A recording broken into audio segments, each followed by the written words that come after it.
Apparently, Andrew Schulz is kind of sorry. He is sorry for his support of the Nazi for the last election. He apologizes for accidentally bolstering the fascist. So let's see what he has to say here. Let's take a look. They're doing things that objectively, I don't care which side of the aisle you're on, objectively are unconstitutional. So no matter which side of the aisle, you would like to uphold the Constitution a little bit, right? Like you can't go enter someone's home without a warrant, and not some like federal administrative bullshit warrant that they're trying to like skirt around it. Yeah. You cannot enter someone's home without an actual warrant. I think it's like the judicial amendment fourth. It's the Fourth Amendment. Yeah, exactly. So it's like, and they're just entering homes. Dude, I saw them arrest somebody for having an accent, and the ICE agent that arrested him had an accent. Yeah. Did you see that video? And the guy was like, "You got an accent too." Where are you from?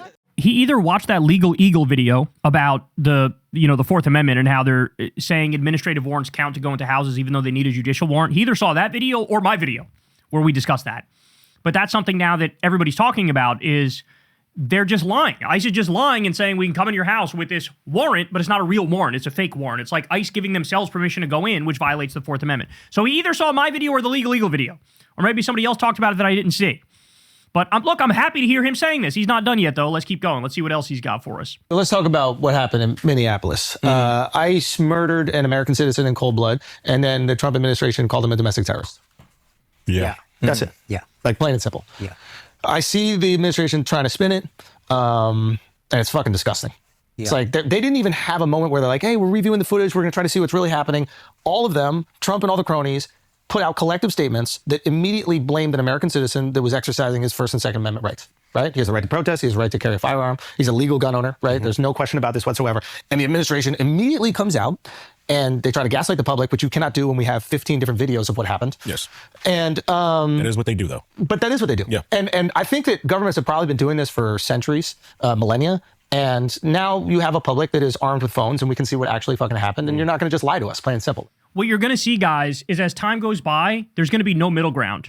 Either the cult wants you all in, totally shut off your mind, don't believe your lying eyes, just nod along in agreement and hop on board with us. It's either going to be that, or it's going to be slowly but surely shedding more and more people until MAGA gets down to its actual floor, which could be anywhere between 25% and 33%. Right now, we're at 36, 37%, right?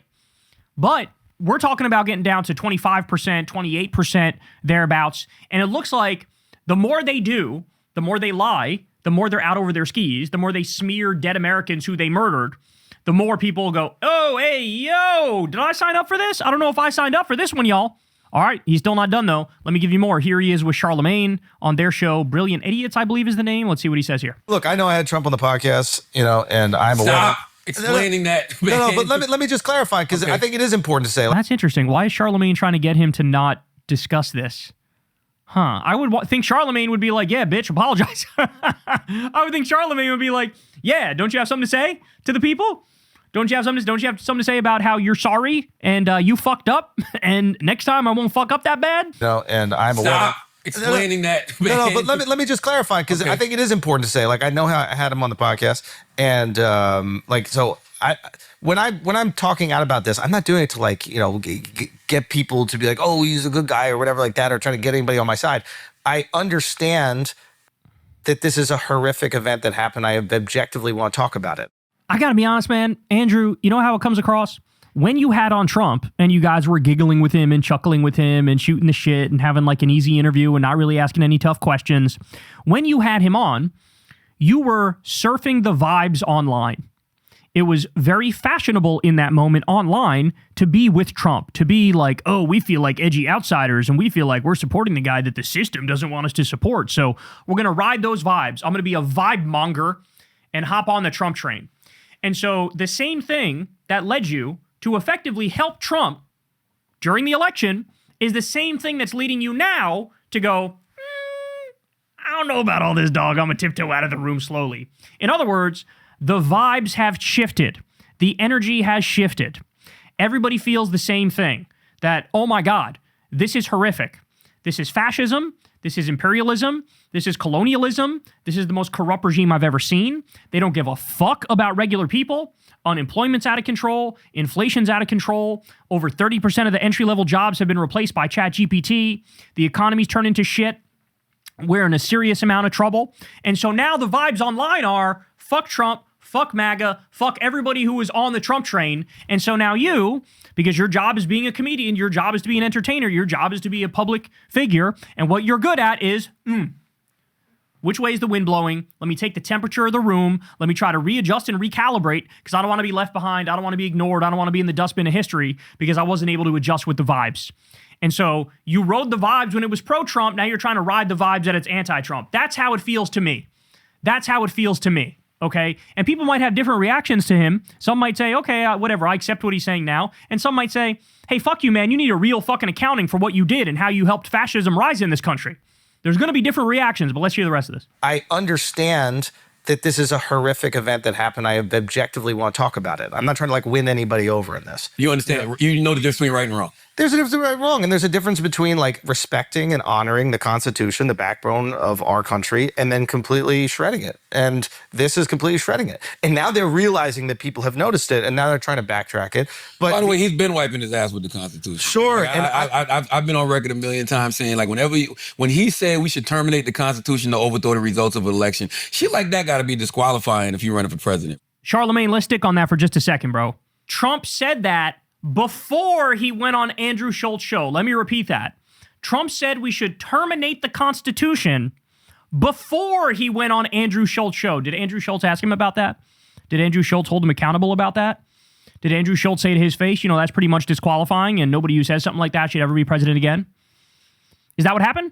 No, they didn't do that. He didn't talk about that. So that's why a lot of people are going to struggle to listen to Andrew Schulz now and go, okay, I accept where you're coming from now. Because how can they trust you? How can they? It's not like, and this is the thing that drives us crazy, liberals and leftists. It's not like y'all motherfuckers weren't warned. You were warned times 1,000.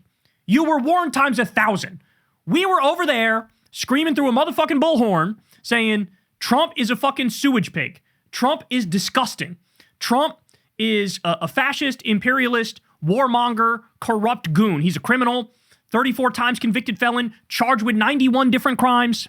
The stuff that this dude did just in the first term, because I know second term now, shit is totally off the rails. But in the first term, there was plenty of shit there that I was warning about and other people were warning about. And you had people in the Rogan sphere and the podcast sphere who just didn't care, didn't research it, didn't care, didn't know, didn't think about it, and just rode the vibes.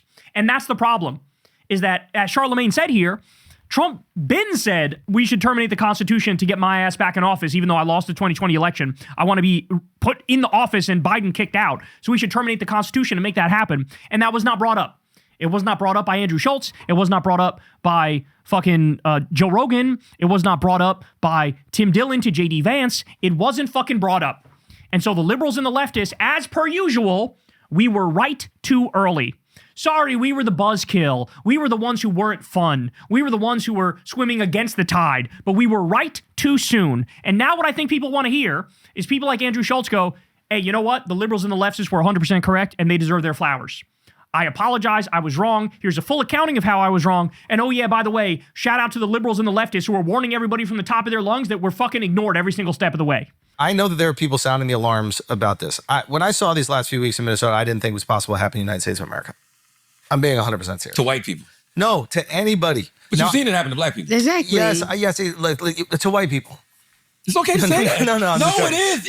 But it's okay to say that. I mean, I didn't know that this was possible to happen in the United States of America. And what I'm specifically talking about with this situation here, and not only this one, but also what we've seen ICE doing, entering homes without warrants, arresting people. It is unconstitutional. And they've done this weird thing where they have a federally administrative warrant, which is some bullshit. It doesn't even allow you to actually have access into a home. Yeah, they're trying to find ways around the system. And what that says to me, when you're willing to shred the Constitution to preserve it's not only your power, but your ideas of what should happen, it is incredibly un-American. But here's the thing. They were holding up signs that said mass deportations at the RNC. And the only way, this is a super important point, I hope everybody understands it, the only way you can actually do mass deportations, the only way, is to round up people who are not criminals, who are not felons, who are perhaps undocumented but have been here for a decade and they work a steady job and they raise their family and they're members of the community and they go to church and whatever, right? That's the only way you can do mass deportations. Trump very famously accused Haitian immigrants of eating cats and dogs. Now, that was a total lie, but there was a part of that story that people overlooked. Those Haitian immigrants are legal immigrants. So you can't now look around and go, damn, they're doing a lot of things. I can't believe they're doing some of these things that they said they were going to fucking do. They said mass deportations. That means we're not just going after criminals. We're not just going after criminals. They were targeting legal immigrants with his rhetoric during the election, and then they target legal immigrants now. Okay? There were signs, and again, you were warned and you didn't listen. So what people actually want from somebody like Andrew Schulz is literally a mea culpa. I apologize. Here's exactly how I got it wrong.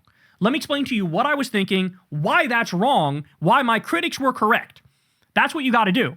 But I don't think that's going to happen. Now, to be fair to him, though, because I do want to be fair, he is going above and beyond. Like, fucking Joe Rogan is still lost in the fucking wilderness. Like, at least Andrew Schulz has been going around now saying, oh, shit, like 95% of the people they're rounding up are not violent, criminal, undocumented immigrants. Yeah, exactly what we've been fucking warning about, right? Rogan's still out there fucking meat riding the Trump regime. Why? Because he texts Trump all the time. He texts JD Vance all the time. He texts Elon Musk all the time. Fucking Trump and Vance were just outed in the fucking Epstein files in the most embarrassing way possible. And now I guarantee you Rogan is still going to ride for them, right? So some of these people are just gone. They're gone mentally. There's no hope for them whatsoever. Andrew has done better than a lot of other people that were in this position, but in order for us to know you're not going to fuck up like this again, there needs to be a full accounting. There needs to be a full accounting. And I'm still waiting for everybody to come out and tell the truth, which is liberals were right, leftists were right. If anything, the only criticism of us that's legitimate, if anything, is that nobody was as hyperbolic as we needed to be about Trump.